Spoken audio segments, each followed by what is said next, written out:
Today we're going to be simply explaining open theism. Open theism is the doctrine or idea that God does not know the future because the future moment does not exist for him to know. Now, to explain this, we need to look at the theories of time. There are two theories of time. There's A theory of time and B theory of time. A theory posits that there are actual distinctions between past, present, and future moments. B theory of time denies that there's distinctions. More or less, with B theory, God exists outside of time and looks at time as a slideshow. And he is unable to know, more or less, what time it is now. Because to him, all times are the same. Meanwhile, A theory posits that since all the moments are concisely like that, there's two theories within that. There's moving spotlight theory, which says that God exists outside of time, but with moving spotlight theory, he is able to look at one slide at a time, and that slide is the active slide in that slideshow. Meanwhile, presentism, which is what I and most open theists ascribe to, simply says that the only moment in that timeline that exists, not just as active, but the only one that exists, is this present moment. There's also something called growing block and there's shrinking block, but those are minor theories that we're not going to really talk about. So, with this, because there is no future event there is no future objective fact to know, God cannot know it. He tracks reality accurately, and to be able to track reality accurately, he has to know the facts. And in open theism, the facts are the present ones. So, what God does know about the future is, one, whatever he declares, his plans. The same way I could sell my house. I could call a realtor up, tell them to sell my house on Friday, and then I know on Friday my house will be sold, assuming that the realtor does what he's supposed to. But God doesn't even have to assume that the realtor will do what he's supposed to, because in open theism, God can make the realtor do what he's supposed to. That's how it contracts from something called process theism. We'll cover that some other time. But simply put here, what we need to know is that process theism denies that God can just take away free will or really do anything effective in reality.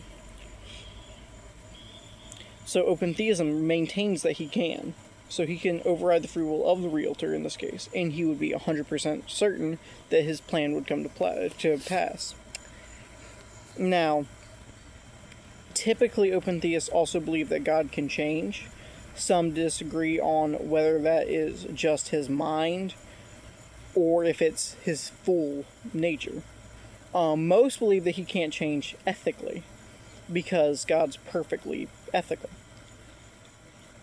Now, the reason we deny immutability, in a way, is because we believe it's based on Platonic assumptions, and that's not found in the Bible. The Platonic assumption, in this case, is that all change is for better or for worse. So therefore, an all-perfect deity cannot change, because all change from perfection is ultimately for the worse. Meanwhile, us as open theists, we can say God can change how much he wants because perfection does not have levels. God can do whatever he wants, and I personally believe that God can do whatever he wants because he's the basis of reality. Therefore, whatever he does is perfect. Not we define perfection and God has to follow that. More, God defines perfection through his active deeds or moments.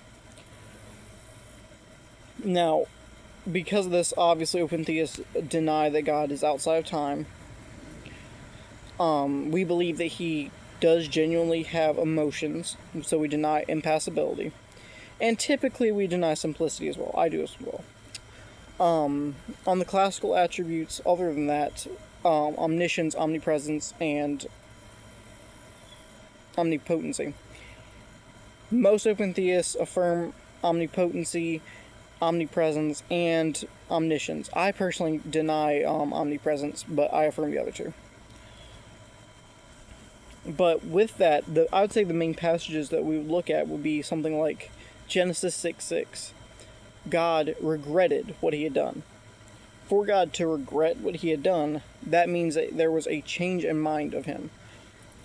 Because you don't do something and knowing that you're going to regret it, otherwise it's just stupidity, and we don't believe that God is stupid. So, for God to genuinely feel that regret, he must not have known what was going to happen for him to regret that. In this case, he regretted creating man because of the fall and all subsequent sinfulness.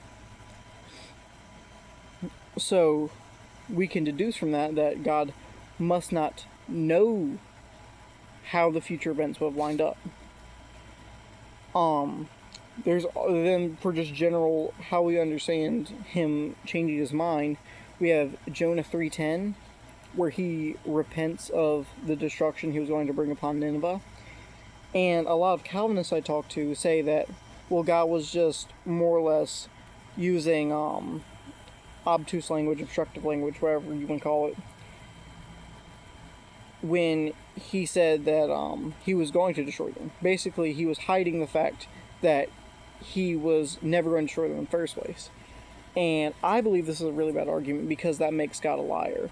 You could say that it's not really a lie because he knew it all along, but he told Jonah, and by secondary action told the Ninevites, that he was going to destroy them. There was no, if you don't repent, or if you don't do this, if you don't do that. It was just, you will be destroyed.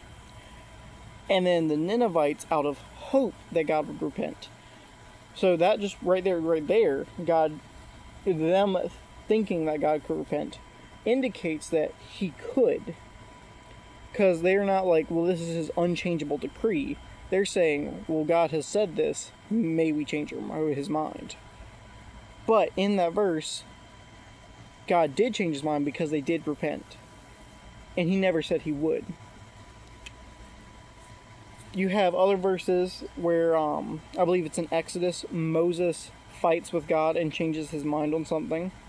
You have in Isaiah where like the parable, or not parable, but, talking about the orchard, about what else could he do when he planted grapes and it brought forth wild grapes instead of just grapes. All of these put together, there's like 40 or so verses indicating that God can change. And real change can only happen if he does not know what will happen. Otherwise, it's not really a true change. There's about 40 or so verses that say he changes. There's about 8, I think, that say he can't. But in context, it's all about the same thing, ethical changes. And like I said, I believe that God is the basis of all reality and all morality. So whatever he does is ethical. When it comes to the future moments, though, he does have a plan, and some of it he's written down, some of it he hasn't. I have my personal theory on it is that the ones that he's written down, he is not going to change his mind on. If he is 100% certain on something, he would not write it down. Because otherwise, we have no way in the modern age of knowing that those plans have changed.